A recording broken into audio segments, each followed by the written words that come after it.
कर्नाटका के जिले उडुपी में सड़क हादसे में 8 अफराद शदीद तौर पर जख्मी।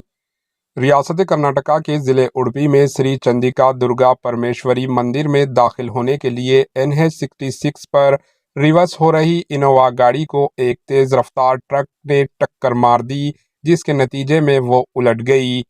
हादसे में ट्रक ड्राइवर समेत 8 अफराद शदीद तौर पर जख्मी हो गए।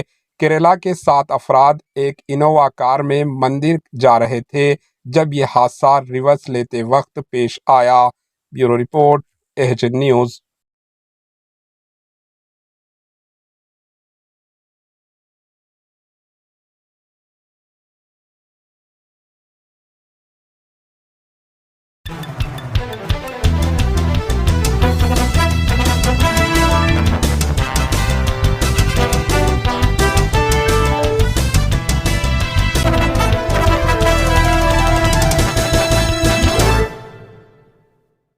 हमारे HN न्यूज़ को सब्सक्राइब करिए ताकि आपको नोटिफिकेशंस आते रहे वक्त पर।